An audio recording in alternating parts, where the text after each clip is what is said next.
Hey guys, how's it going? So today I'm joined with Matt versus Japan again. So Hey, what's up, guys? if you haven't seen our last video, I'll leave a link to that in the description and my video on his channel, as well as his website, Mass Immersion Approach. So all of that good stuff. So um, I guess most people know you already, especially from my last video. But do you want to give a very, very brief 20-second introduction just on who you are? Yeah, sure. Okay, my name's Matt. I spent 5 years learning Japanese really intensively. I reached what I consider to be a pretty high level. I've been making videos about how to learn Japanese and other languages to a high level on my YouTube channel, Matt vs Japan. What I think I'm going to talk about with Luke today. So Cool.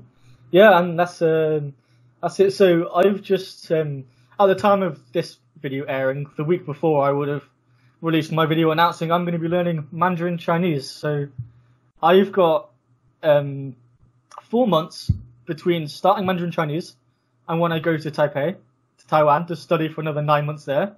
And when I get back from Taiwan, I've got the idea in my head of making this a long-term project and really trying to get up to the point where I can function in an engineering environment in Mandarin Chinese. And I'm not going to lie, that's a really daunting concept for me because I struggle to do that in English at the moment. So we'll see how it plays out. But for this purpose of this interview, I want to mainly focus on the beginner bit phase and like how to get a decent plan to start off with. Start Chinese, or actually, what have you been doing when you first started Chinese, as opposed to hypothetically? So, what have with it, and so I've tried to pick up Chinese a few times in the past, and I did learn a decent amount each time. So I'm not really starting from zero, and I also have the benefit of already knowing Japanese, and so like the characters are not really an issue for me at all.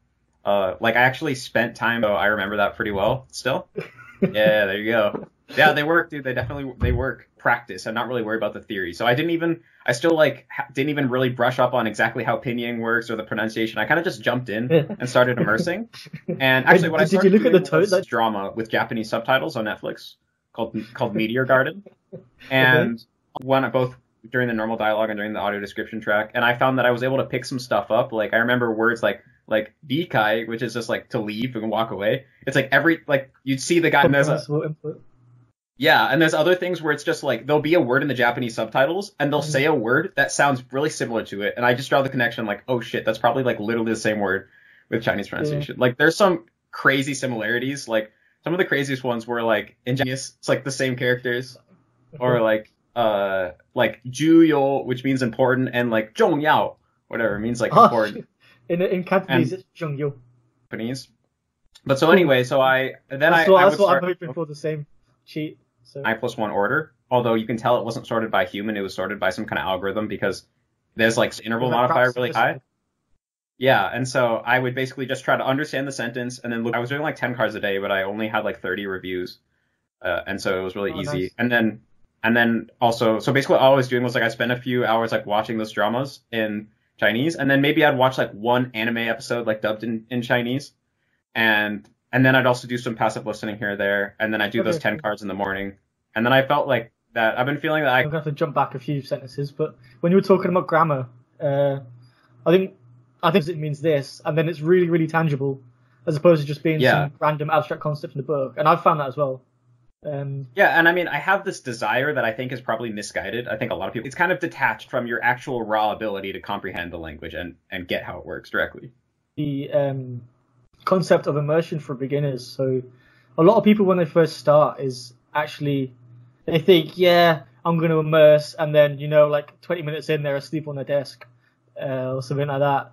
So at least what I've found, when I first start a new language, and, it wasn't so straight away with cancer. So I watched an anime called Hajime no Ippo, which is my personal favorite. If you like boxing, it's kind of like comprehensible input. I don't have to look at what they're doing. I just remember what the English line is and then just kind of hear the Spanish or Chinese equivalent. I'm like, oh yeah, I remember that.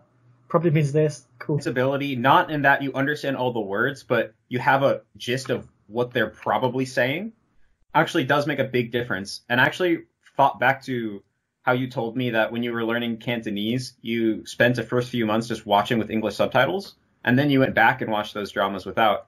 And when I was originally learning Japanese, I never did that. I just threw out all English subtitles from the beginning, and I didn't understand that much. And so that was always my kind of, the way I thought about immersion was, oh, if you're using English subtitles, you're basically a pussy. You don't need that shit. Like, just suck it up and immerse. And going back this time, I think I was able to do that so easily just because I was like a lot younger and just so excited about AJAT that, you know, that overrid any boredom that would have crept in. Whereas now as an adult, I definitely feel that like, oh wow, this is not that fun. Like, I'm just sitting here understanding absolutely nothing. Like, even though intellectually I know that this is going to lead to progress, doesn't really feel like it in the moment. So that's why I went and started watching with the Japanese subtitles. And the cool thing about the audio description track is you still get a lot of exposure, and I try to like pay attention because the audio description track doesn't have any subtitles. Yeah. Drama and benefit from it. And also I've been watching like some Japanese movies dubbed in Chinese. And so I remember just enough for it to still feel kind of fresh. But also I knew what was going on, and I really felt that the few words that I understood combined with my knowledge of what supposedly was being said allowed me to make lots of predictions and lots of guessing. And my brain had plenty to do. It was like, oh wait, did that word maybe mean this? Or like, oh, I know this. And I remembered from the original that they were both these two guys who never had friends before, and they were going to like become friends with each other. And then I heard like Chengwei Pengyo or something. And Pengyo is like, is like friend. And I knew that. Yeah, I knew that Pengyo was friend, but Chengwei was like a word that I like looked up one time a long time ago, like maybe the first time I learned Chinese, but I never actually heard. And I like drew the connection that like the Cheng was like the one from like Chenggong of like success, and then the Wei was like from Wei Shima. And I like my brain like immediately drew all this connection from like my Japanese knowledge and what I looked up a long time ago in the context. And then it was like epiphany. And then after, like, even though my comprehension in terms of words is probably like 30% or less, and plenty to do, and it feels really engaging and entertaining. I think probably the reason why most people recommend against using English subtitles, and I'd recommend against it for the majority of situations as well, is because, like, I don't know, Korean or Japanese drama or something with English subtitles, and then, you know, like, you watch like 700 episodes of One Piece and don't learn a single word apart from like when he screams Yamaro at the top of his voice or some shit, because you're not focusing on the Japanese, you're focusing on the English. But I feel like in some contexts, as long as you're making a conscious effort to focus on the right thing, then you can still get a lot of benefit. Chinese novel from the 1500s. It's a really famous Hong Kong drama. I'd been learning for about a year and a half at the time, and it was very, very fantasy based. They've like, you know, it's based on Sun Wukong, the Monkey King. Has all these magic powers. It has Goku and Luffy based off him, so it's all sorts of like crazy stuff, like flying clouds, a stick that changes length, and all that thing. So there's a lot of kind of fantasy and Buddhist words that I didn't know. So I found about one word every 2 sentences. I didn't know what it was.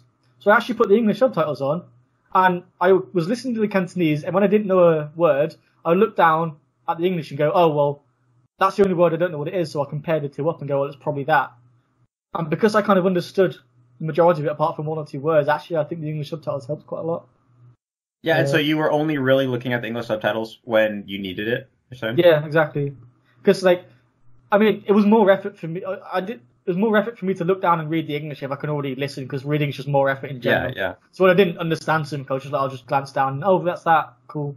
And then you keep going. Well, I can see that working. For me personally, I know that when they're subtitles, it's hard for me to not read them. Like, my eye just goes there. And so, like, even, like, a lot of times you're on YouTube and there'll be, like, Japanese content with Chinese subtitles, and I'm just watching it for the Japanese content. Like, this is, like, years ago when I never had even tried to learn Chinese. But I still find my eyes going to the Chinese subtitles and being, like, trying to figure it out. So I mean, actually, I did do that as well, so I didn't know... it might have subjectively felt like it was more useful than it was. Maybe it was, like, the illusion of learning. But well, I can see it being useful in that sense when you already have, like, a really high level of Cantonese, for example, right? But what I feel now watching the Chinese dramas with Japanese subtitles is that when I'm watching it with Japanese subtitles the first time, I still notice some Chinese words. Like, I'll still notice, like, I'll read the subtitles and then I'll passively realize, like, oh, wait, that was that word, right?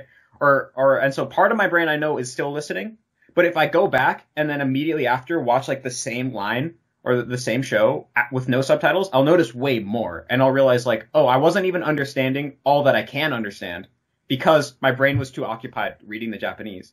And so I definitely felt that your subtitles, but the value is that then you can go back and watch it later and it's comprehensible, or then you can... and you've already seen Death Note like 3 times because you love it, then just watch that first because you know what's going on The anyway. thing is that like when people are learning Japanese, but a lot of times if they're kind of someone who likes anime and that kind of stuff, it's like for me in Chinese I can use dubs, but like I have no catalog of actual Chinese content, and I feel like it's okay to use dubs, but I don't want to only use dubs, right? I want to have some unique Chinese content as well, and so I feel like I'm kind of allowing myself to watch stuff with Japanese subtitles. First of all, because it's Japanese practice and it's like good speed rating practice, and then also because now I'm building up a catalog of actual Chinese content I can go back and then like mine later and stuff. Oh yeah, yeah. Actually, you said that a lot, but I read really, really slowly, and I don't know if it's just because I just didn't do it for a long enough period of time to actually get fast at it. But like, I probably read about half the speed of the subtitles on the screen so I kind of miss almost everything. Especially if it's in simplified Chinese, I miss like almost all of it because I'm just really sucky at simplifiers. Well, I mean, with Japanese, I find that it's very illuminating to watch with subtitles because it really shows you what your weaknesses are. Like, I noticed that in Japanese, there's 3 alphabets. One of them's called katakana, and it's only used for writing foreign words. I'm way worse at that than the rest of Japanese. Like, if it's just a lot kanji, of people say that actually, just because it's so rare. Look really similar to each other. And also, it's just a lot of times the words that you're sounding out, they don't really. You can work on that if you want to. Actually, this is really off topic, but I heard a while ago that katakana was originally written as the women's alternative to kanji, because kanji was the men's writing system. It was Chinese, and it was all the scholars and the proper people used that. I say proper back in the time, like the real men in the quotation marks, and the scholars all used traditional Chinese. And women weren't allowed to learn it, so they just kind of gave them katakana, or maybe it was even just kana in general. I think that's hiragana mostly. Was like mainly, it originally was considered, it was like a very feminine thing that the female authors used. So there you go. That's why you can say everyone who doesn't learn kanji is a woman. About a bit about the thought process I went through, and I've kind of got like half a plan. It's not all fleshed out yet. So I guess one of the things I think about is what to immerse with in my evenings, and we've talked about that already, so I won't go into that. That's just kind of like the bonus on top. So normally quite important. So for me, typically always it's in the morning. So I have, at the moment, what I was doing for Spanish, 45 minutes every morning. Maybe I'll up it for an hour Chinese, I don't know. And then my commute to work, which is a 25-minute tram ride followed by a 25-minute walk. And plus like 5 minutes on both sides waiting at the tram stop. So it's like probably about an hour to work, an hour back from work, and 45 minutes in the morning. And that for the 45 minutes in the morning. And then on the Jack's been dead for a while, I was going to re-go through, remembering the traditional Hanzi? And just say, trying the first 2 months, just kind of in the tram time, because I know most of them already, I think, just revive that. And then I was going to try and do like a dialogue a day in this book, go through the second book, and the second book, this is like 15 chapters, each with 2 dialogues in. The book 2 is 1 dialogue and 1 like reading section, like, like a chunk of text like that big or something with audio. So then I was going to do that, go through the book 2 in month 2. And then in the last 2 months before Taiwan, I was just going to try and immerse as much as possible and go through remembering the Hanzi too. It's basically my gist of a plan at the moment. And then when I go to Taiwan, it's just a case of... Yeah, sounds good. I mean, I think it will be probably easier for you to kind of pick stuff up just from immersion because you have the Cantonese experience. Actually, I did watch that thing that my friend sent you earlier. That my friend sent to me, a Taiwanese talk show, and I watched that out of curiosity. I'd I'm sure there'll be more because I'm probably just not familiar enough with it yet, but I'm pretty sure like 1 in 5 words, I was like, I'm pretty sure that means this. They said something, I was like, it said kind of like, so Yanwei in Cantonese is because Yanwei, and I was like, oh, that sounds kind of like... Oh, Yinwei. Yeah. It was sounding like that, and I was like, okay. And there was one that was like, therefore, that was like, soyi, and I was like, oh, that sounds like similar. Uh-huh. Yeah, and I was like, okay, that's probably the same, yeah. And like... So that's pretty cool. Like, it'll be fun. So that was like, oh, that's quite similar. Yeah, I mean, I bet that once your brain kind of figures out the like phonetic system of Mandarin, then it will naturally be able to start drawing the kind of connection, like, pretty systematic pronunciation changes, like this sound goes to that, and they might not on the surface sound similar for some of them, but it might be that your brain can like unlock the conversion key in a way. If you pronounce the W in Mandarin or something like that. Yeah, exactly. I think that might be an actual example because, you know, in the one for Chinese, in Cantonese it's Zhongman, and I think in Mandarin is it like Zhongwen or something like that. Like Zhongwen, yeah. And I think it might be an M to a W ish sort of convert. I don't know if it's like all of them. That's just one of the Yeah, I mean that'll be fun to figure out too. I mean, I feel like there's already some of that in Japanese that I'm like starting to pick up on a little bit. I mean, I'm sure it's way less systematic and consistent because it's like it's not actually genetically related. It's just the Japanese people listening to the Chinese and writing down what they thought they heard. And then also that was many years ago, like hundreds of years ago that happened. Which is probably why it's like Hanzi and Kanji. Yeah, exactly. But there's still some things where it's like similar. Like the more maybe that will continue to evolve more, but it's also funny because in Japanese there's like 3 main periods in history where some of them are like you know the one for China is in Zhongguo in I've typed the. Oh yeah, you mean the one for country? Yeah, and when I was walking around Japan, it was a simplified Chinese character, and I was like, that's weird because okay. Like this one, almost always it's the traditional character, and I was like, why is it use the simplified one for that? But then I see one that says park and museum, and it's like 100% traditional Chinese. Oh well, no, that's a whole different thing. That's basically just because in like although a lot of the characters got simplified, the traditional, you know, there's the like character that in Japanese it means like to go, but like in Mandarin it's like pronounced like shin. Like if you hear like bushin, it's like no good. Okay. Like in Japanese, it has like at least 3 different Chinese readings. Like, of course, there's the Japanese readings, but it has 3 different Chinese readings because there's 3 different periods in history when they're like, okay, today the Chinese pronounce it like gyo, so it's going to be gyo, and then now the Chinese pronounce it as ko, so it's going to be ko, and then now it's pronounced as on, and so there's like a lot of kanji have multiple different Chinese readings, and it's funny because it's like at least one of them will probably sound similar to the current Mandarin reading. But you're not sure which one, so it's kind of like a guessing game, and it's it's like the Da Vinci Code. It's not consistent enough to guess, but it's like Japanese, and so I feel like I'm not gonna be able to guess stuff, but once I look it up, I have a lot of like hooks in my mind already to help me remember it. So in Japanese, and I know they walk somewhere or something like that, but that character you last linked, how do you pronounce that in like this one to me to go? I mean, there's like probably multiple pronunciations. Well, the most common is just ko, like K-O, O pretty much. K-O-U. Okay, I was just wondering because I know when this is really, really off topic today, a lot of them were looking at how close they were to things like certain words in Korean and Japanese because they would have got influenced when they were longer ago. And in Cantonese it's pronounced like hang, like H-A-N-G with like a lower pitch sound, like hang. And I think in Mandarin you said it was like shi or Xing. I think it actually has multiple readings in Mandarin today too, but I think the most common one it's like Xing, like X-I-N-G. Oh, because it's like I haven't really got used to pinyin yet, so I don't. Yeah, okay. It seems.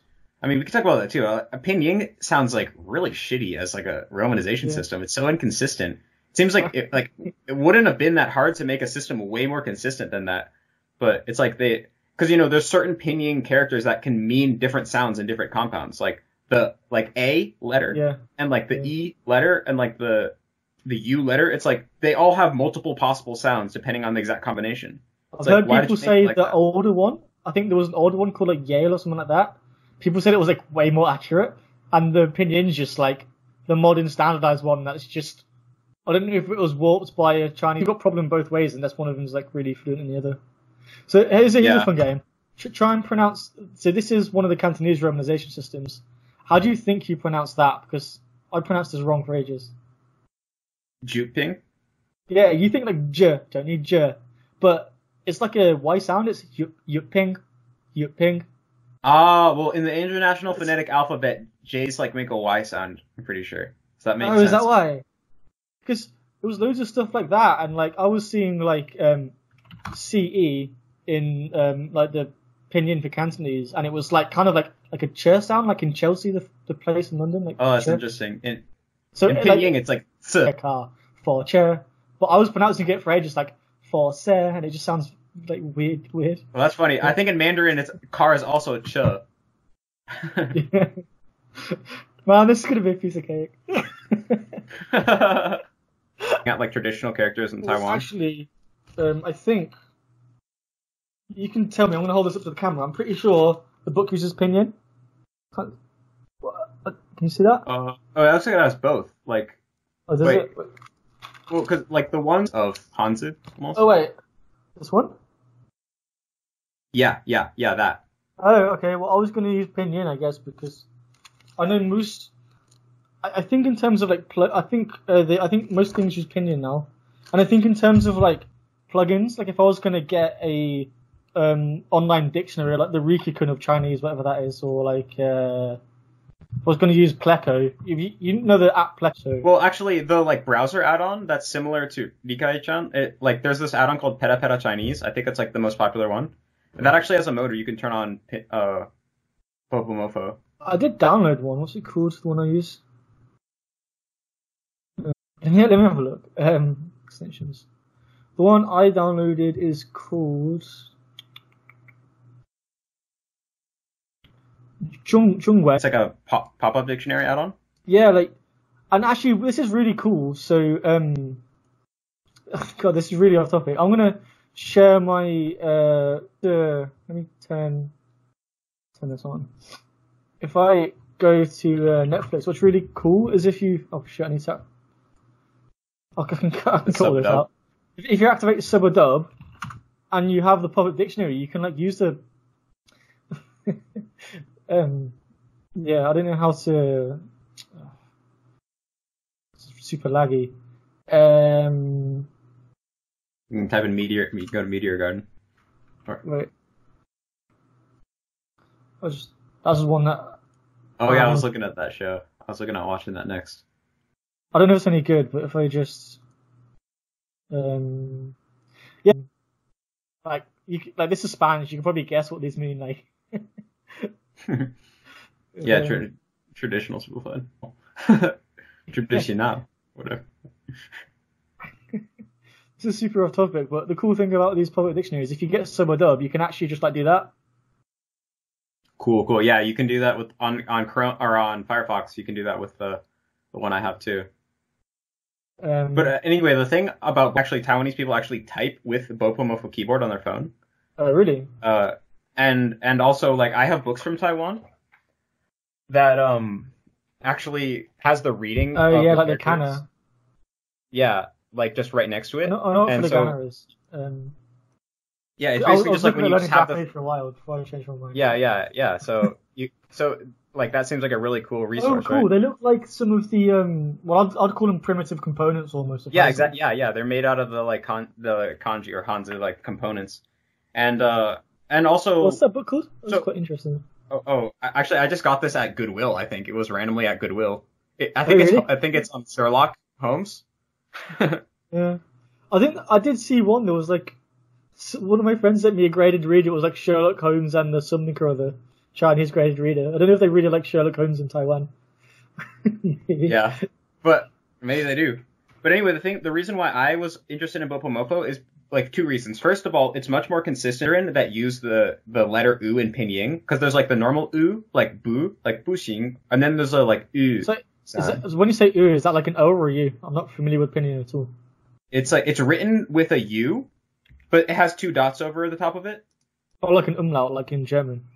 Yeah. Except they don't always put the two dots. They only put the two dots when it's following a consonant that could follow the other U instead. But when it's not ambiguous, they don't put the two dots. And so you just have to know, like, with this consonant, it's always going to be this one. Whereas in Bopomofo, it's just two different characters, right? One for the other. And the other thing is that the dot thing. Yeah, no, it is, and that's not the only thing about pinyin. There's a lot of weird, confusing, just conventions you have to memorize. And the other thing is that they're Roman characters, right? And as English speakers, we already have so many associations with those characters, and so we have to block those out. Yeah. Whereas with this, it's completely fresh, so you can just associate the character with the actual sound. And I actually think it would be better. Just the only reason why I'm not really going to use it is because I'm more interested in mainland Mandarin, and they only use this in Taiwan. Yeah. That's definitely a problem. Like with the sounds, like what we were talking about earlier, and even with Spanish, that's a huge problem for English speakers. Like Have you ever seen like how a Spanish person types like ha ha ha ha when they're texting and they do it like that? Like J A J A J A J. And like I remember I had a Spanish friend at university and he was texting me and he used H's and I was just like, what the hell does ja ja ja ja ja ja ja ja mean? Yeah, it seems like why use the same alphabet? It's just confusing for anyone who wants to know both languages. Like it's one of those things that seems like it would be easier at first because it's like, hey, you don't have to relearn characters. But at the same time, it's like you're not like programmed to read it wrong. I'm trying to think of a good way to say it. Yeah. Yeah. You only know one reading for the character, so you're not gonna. I'll just text them and ask them which one they use there because there's no point me fighting against myself. I might as well just use the one they use. I mean, you can learn Bopomofo in a day, right? If you wanted to, especially if you already know kanji, because you already can recognize the components. Like I remember when I was learning it, a lot of the components are also katakana in Japanese, and so I would like use that to make like a little story in my head, and I was able to learn them like really quickly. So, is there a remembering the Bopomofo book? Probably somewhere. The only thing is that because they have their unique keyboard, like if you want to type it with your keyboard, you have to like. Basically, what I did the first time I learned Chinese when I thought I was going to use Bopomofo is I bought like these Bopomofo stickers off Amazon and I stuck them on my keyboard.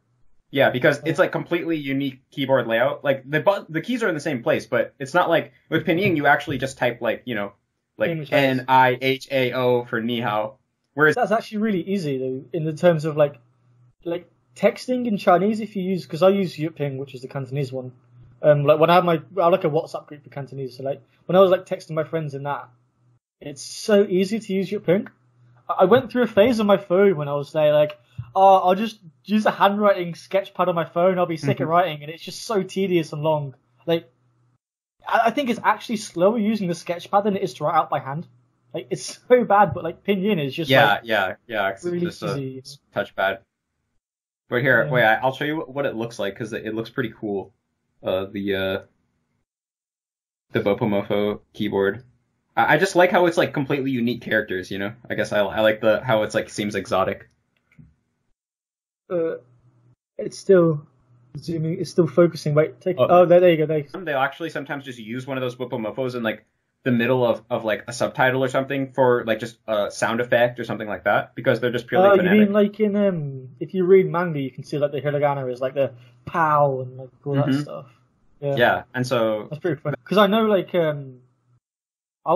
most of my friends from China are from Guangdong for obviously because I was learning Cantonese. That's just I mean I went on holiday there once and met a load of people there, so all my friends are from the south and they said like compared to like standard Mandarin, there's a lot of language I can move on with my life.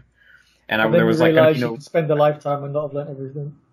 Yeah, and also that like even to get what I consider to be like decent in the language, that takes years. Standing like 10% and knowing like this is going to be the reality for so long. And even once I get decent, I'm still not going to be perfect. there's still going to be tons of stuff to learn. And I've had a conversation after 6 months. Therefore, in a month, I'll be completely fluent and completely like a native speaker. Yeah, and that delusion keeps you going in a way, Yeah, to be fair. And so it's quite motivating. Well, yeah, I mean, the impatience, right, I think is still quite challenging. And what I have been finding with my Chinese isn't. But to be more specific, I find that you got to pay attention to your progress because that is what creates motivation. It's when you notice, oh, I just understood something that I couldn't understand yesterday. Or like it's those moments that make you feel like, oh, the time that I spend in Chinese actually is building up something. It's actually worth it. And then you want to spend more time. It's like drawing that causal connection in your brain between the time put in and the results. And that is really the key. And so I think training yourself is going to be really useful for staying motivated. And also building loads of micro habits. So you just don't have to think. You just do it without thinking. Yeah, that too. Exactly. Yeah. I think, yeah.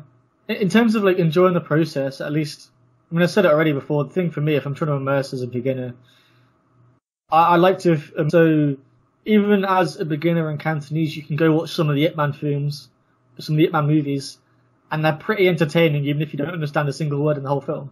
You can see some guy with crazy kung fu skills jumping about and beating people up. But you can still get into it quite a lot, so cool. And hey, maybe in a few months, you can do another update video and see how we're getting on. Definitely. Cool. I also like one thing also to kind of mention quickly. is that I've been trying to use Japanese references to learn Chinese as much as possible. Like on my phone, I got this really good Japanese or Chinese to Japanese dictionary. It goes both ways. And so it like explains what the words means in Japanese and has like example sentences. And that's been really useful. First of all, because it's like more Japanese practice. And also they're just more similar to each other than Chinese and English is. So sometimes the explanations make more sense. And I actually got really lucky. I went to a used bookstore and I found this like giant textbook in Japanese for how to learn Chinese for $6. That's what I mean. That's the simplified character for country that I was talking about earlier. Yeah, well, that's the one they normally use. Yeah. Yeah, but most of the characters I've seen was traditional, and I just saw that. I was like, this is just weird. But... Yeah, well, they simplified like half of the characters, and then they did the other half, and they like half simplified some of them. It's a big mess. They simplified it separately to China, so sometimes they're both simplified differently. Yeah, there's sometimes like there's like three different versions of a character because you got the traditional Chinese, the simplified Chinese, and the simplified Japanese. So yeah, it's a big mess. I mean, then you've got like fishbone Chinese characters before that, and all the Oracle bone scripts, and the ones before as well. Yeah. So anyway, I think that this is like also kind of an interesting experiment in like what Katsumoto calls laddering, which is like where you learn your L2 to learn your L3. And initially, I was like, oh, I'm just going to S-RES this whole thing. But now I'm thinking that's kind of crazy. So I might just flip through this now and again for fun and just read it. Just a quick note. So I'm a big fan of Link, langq.com.